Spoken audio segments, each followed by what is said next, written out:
कांग्रेस के पूर्व गृह मंत्री पी चिदंबरम द्वारा अमेरिका के दबाव में पाकिस्तान पर कार्रवाई न करने के बयान पर विधायक रामेश्वर शर्मा ने कांग्रेस पर कड़ी प्रतिक्रिया देते हुए कहा है कि सोनिया गांधी जी की मंडली और तत्कालीन कांग्रेस सरकार ने भारत के नागरिकों के साथ विश्वासघात किया है। कांग्रेस को देश में माफी मांगनी चाहिए। आज भारत के प्रधानमंत्री नरेंद्र मोदी के नेतृत्व में ईंट का जवाब पत्थर से दिया जाता है। पाकिस्तान की कायराना हरकत पर भारत के सेना ने एक बार नहीं अनेक बार घर में घुसकर पाकिस्तान को मारा है। आतंकवाद किसी कीमत पर बर्दाश्त नहीं किया जा सकता।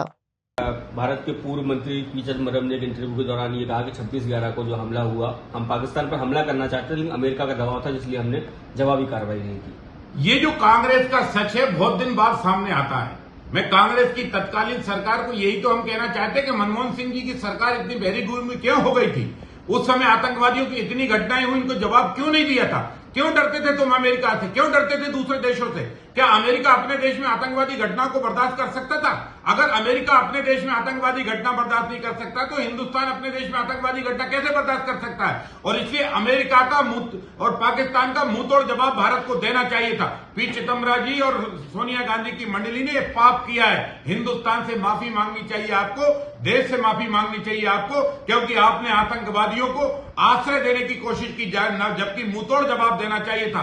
आज हम डंके की चोट पे कह सकते हैं कि भारत में ऐसी सेना तैयार है, भारत के ऐसे कठोर प्रधानमंत्री नरेंद्र मोदी जी तैयार है। ईंट का जवाब पत्थर से देते हैं। कोई हमारे आतंकवादी घटना करता है, हम दुश्मनों के घरों में घुसकर सर्जिकल स्ट्राइक करते हैं, उनको मौत के घाट उतारते हैं। कोई हमारे बहनों को के सिंदूर जो है पहलगांव में उजाड़ता है तो हम उनके 100-150 लोगों को मारते हैं और उनके अड्डों को जो है बम से उड़ाकर तहस नहस करके खेल के मैदान में तब्दील कर देते हैं। भारत के प्रधानमंत्री नरेंद्र मोदी जी ने कहा है कि सुन लो दुनिया के देशों, जो देश आतंकवादियों से दोस्ती करेंगे उन देशों से भारत की दोस्ती नहीं हो सकती। इसलिए सरकार को दूसरे देशों को के सामने गिड़गिड़ाना नहीं चाहिए, बल्कि आंख में आंख डालकर बात करने का सामर्थ्य रखना चाहिए, जो आज की सरकार नरेंद्र मोदी जी की कर रही है।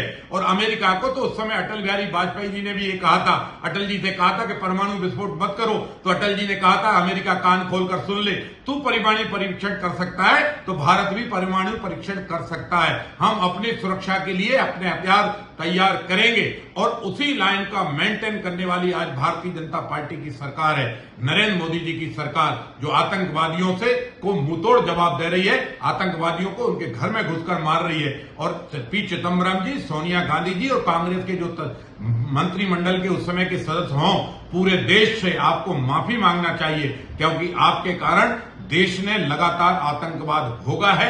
और आप आतंकवादियों को अगर मौत के घाट उतारते तो हिंदुस्तान में आतंकवादी घटनाएं बंद हो जाती।